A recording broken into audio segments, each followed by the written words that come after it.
Boa noite, professora Valdirene, da Escola Pedro Tax. Essa aula é uma aula sobre introdução ao estudo da genética e ela é destinada aos segundos anos do ensino médio e também do EJA.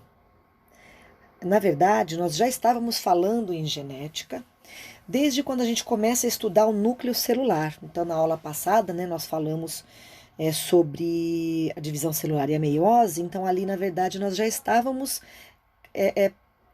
tendo contato com alguns desses conceitos que a gente vai ver aqui na genética.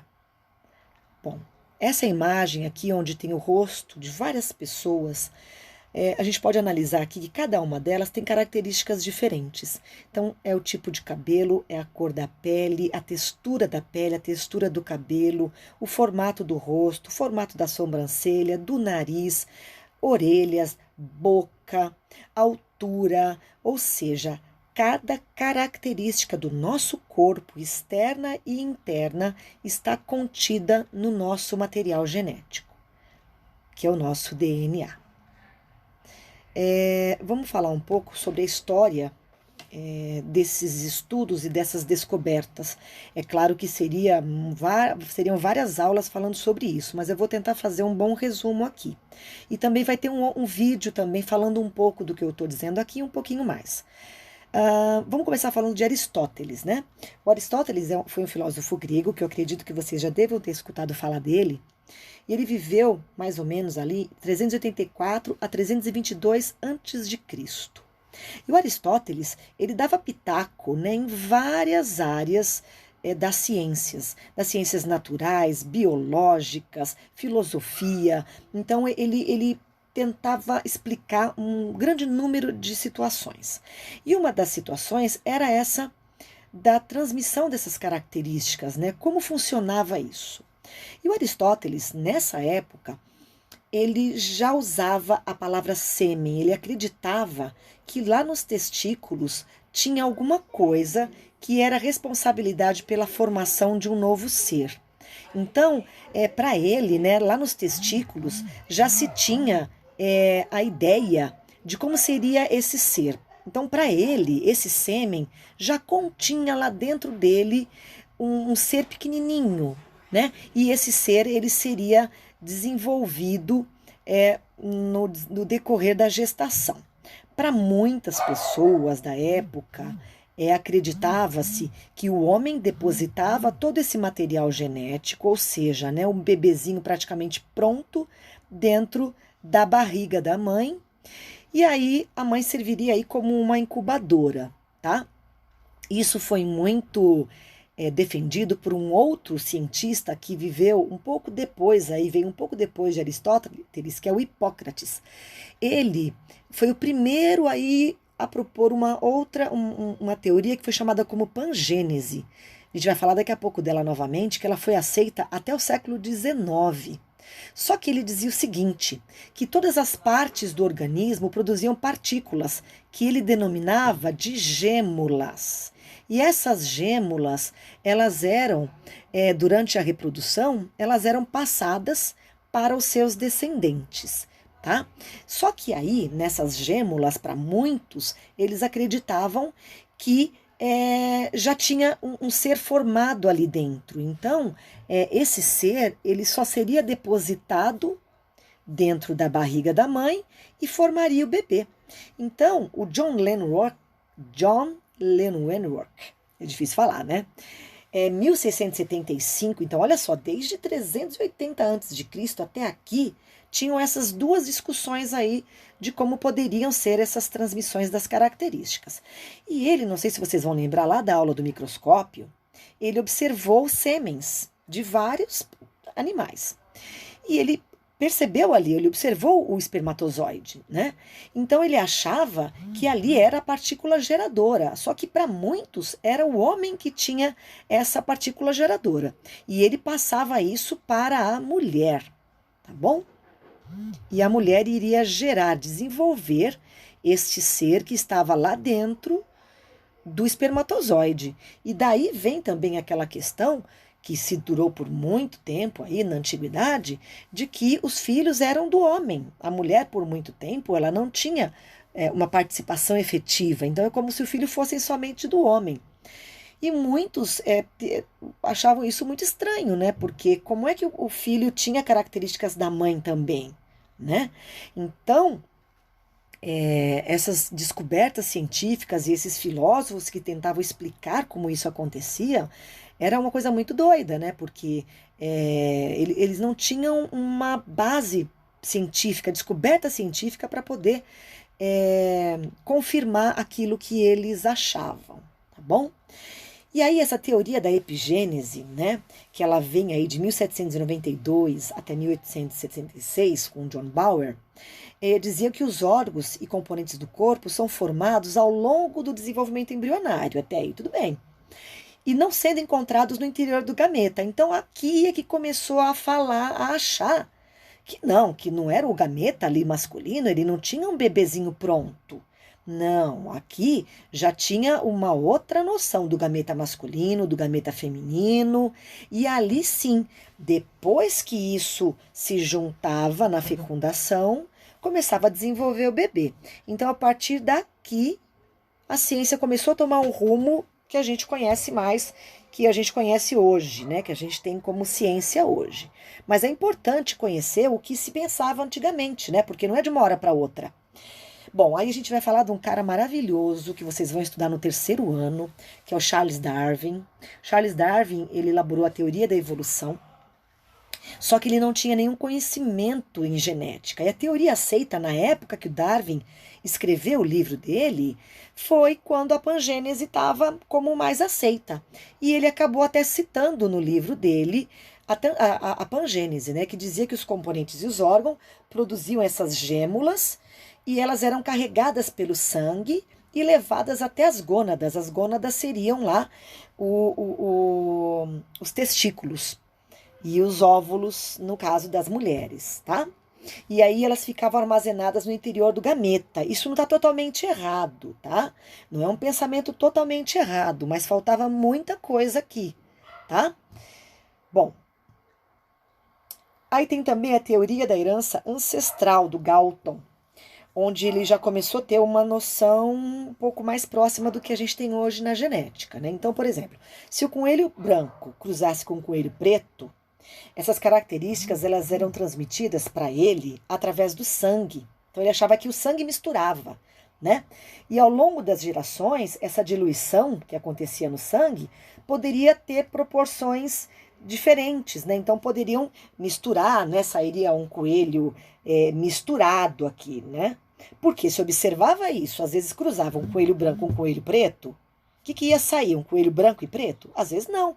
Às vezes saía só coelho preto ou coelho branco e ninguém conseguia explicar como isso podia acontecer, tá? A teoria do plasma germinativo de Weismann, ele já dizia que as características hereditárias eram transmitidas de pais para filhos através do plasma germinativo. Olha só, então aqui ele já está envolvendo o pai e a mãe, né? Os dois teriam uma importância para a transmissão das características hereditárias e formação dos gametas, tá bom? E aí agora eu vou falar um pouquinho só do Mendel, mas nas próximas aulas a gente vai falar muito dele. Gregor Mendel, ele nasceu em 1822, morreu em 1884, e o Mendel ele fez um estudo maravilhoso, que ainda é a nossa base da genética. Então, toda a base do que nós temos em genética hoje, a gente deve ao Gregor Mendel. Só vou dar uma palhinha do que aconteceu com Mendel. Ele foi numa palestra do Darwin, olha só, hein? E lá nessa palestra, ele achou muito estranho, porque faltava explicar como essas características passavam de um ser para outro. Então, ele achou uma falha ali na teoria do Darwin. E o Darwin, né, a intenção dele não era explicar genética. Na verdade, genética nem existia aqui ainda, tá? A função dele era outra, tá bom? Então, o Mendel, ele é a chave, ele é considerado o pai da genética moderna. Vamos falar muito desse cara ainda.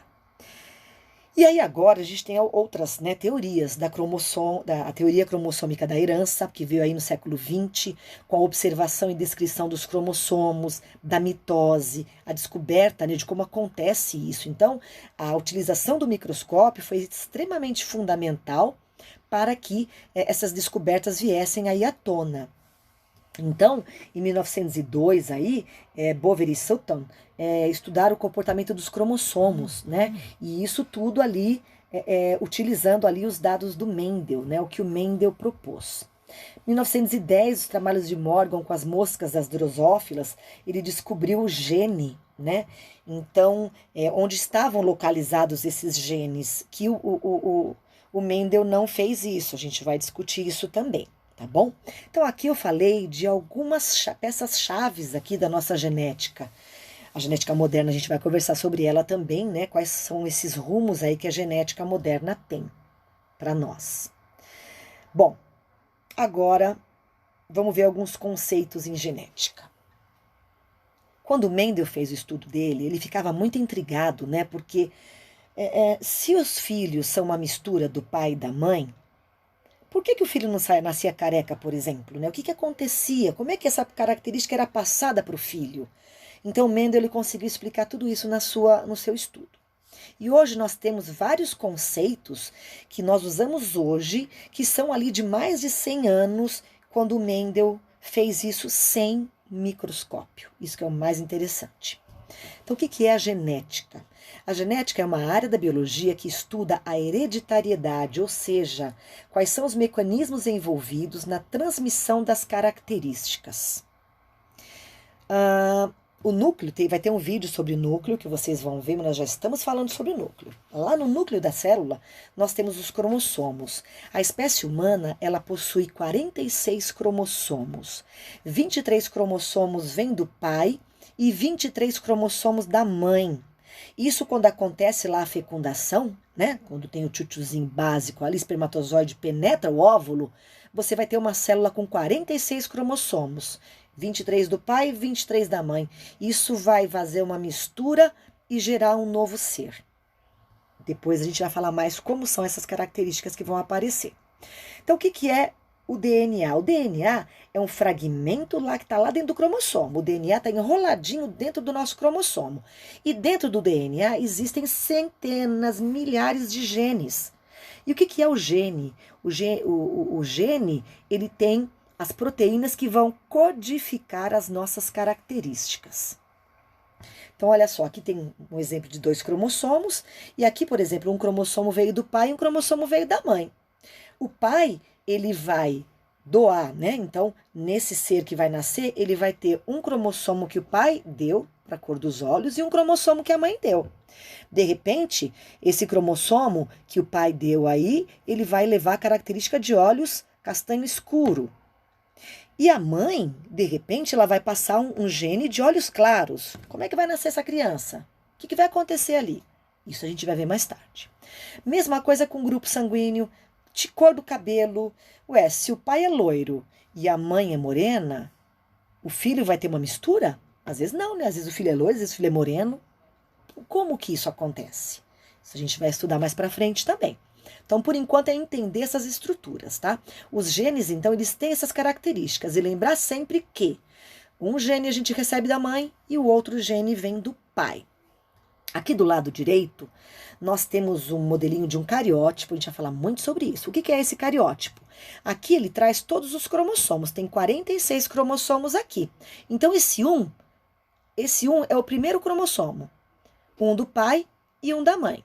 O segundo, mesma coisa ali. Você tem um do pai e um da mãe. São pares de cromossomos. Então, todos eles, um veio do pai, um veio da mãe. Lá no finalzinho tem o X e Y, que determina o sexo, tá?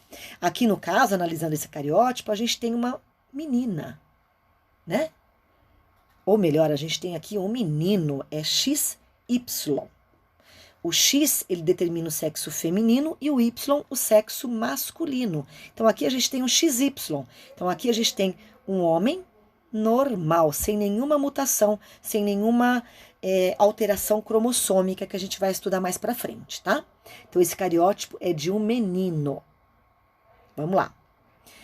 Bom, para facilitar o estudo, a gente vai usar letras, tá bom? Então aqui a gente tem o pai e a mãe, azão, azinho. O que que é isso? São genes que vão ser repassados para os filhos. E vocês vão ver aqui que os filhos, eles podem ter misturas do pai e da mãe, tá? Mais para frente vamos falar mais sobre isso também. E aqui alguns conceitos básicos em genética. Já falamos sobre meiose, né? O que que são os alelos? Os alelos, eles estão ligados diretamente ao gene, tá? Então, lá na meiose, a gente via lá os cromossomos homólogos, os genes alelos, que eles vão fazer o quê? Eles vão formar o embrião. Célula haploide é aquela que tem a metade dos cromossomos, e as células diploides têm o dobro. O que é a célula ovo? A célula ovo é o zigoto. Vai ser o quê? É a união do óvulo com o espermatozoide, tá? Então, eu tenho lá o espermatozoide com 23 cromossomos, o óvulo com 23. Quando o espermatozoide penetra o óvulo, vai formar uma célula com 46 cromossomos. Então, essas células são haploides, porque, ó, espermatozoide 23, cromossomo 23. A célula diploide aqui vai ser quando? Quando junta. Então, aqui, ó, a diploide, 2N, porque juntou as células do pai, os cromossomos do pai e da mãe, tá bom? Voltando aqui um pouquinho, o que é uma célula totipotente? A gente vai falar muito dessa célula quando a gente for falar sobre as biotecnologias. A célula totipotente são aquelas células tronco que pode originar todas as células do nosso corpo. E elas estão presentes no tecido embrionário, tá bom? Vamos lá, então. Aqui mais um modelinho de um cromossomo, tá? Aqui o que são cromossomos. Eu vou enviar para vocês em PDF, tá? Para vocês analisarem também. Outros conceitos que a gente vai estar vendo muito em genética é o que é um heterozigoto. Esse heterozigoto, ele vai ter 2 alelos diferentes, né? Então, ele vai ter um gene do pai e um gene da mãe, mas um gene um pouco diferenciado. Lembra que eu falei das letrinhas ali? Então, o homozigoto, ele vai representar com 2 letras iguais. O heterozigoto, letras diferentes. E assim por diante. Não se preocupem muito com isso agora, que a gente, quando estudar o Mendel, a gente vai entender melhor o que significam essas letras, tá bom? Eu só quero que vocês entendam isso aqui, que os genes, eles carregam essas características. Tamanho do pé, a cor de cabelo, o tipo sanguíneo, a estatura da pessoa. E aqui, por exemplo, aqui, ó, o que é o gene alelo? É o gene que está lá, o cromossomo do pai e o cromossomo da mãe. O gene alelo é aquele que junta o tipo sanguíneo do pai com o tipo sanguíneo da mãe. Então, é isso que a gente chama de genes alelos, tá bom? Eu vou parar por aqui, falta muita coisa ainda para a introdução à genética, mas por hoje é só, tá bom? Se precisar sair, use máscara. Se puder, fique em casa, tá ok? Espero que a gente se veja em breve.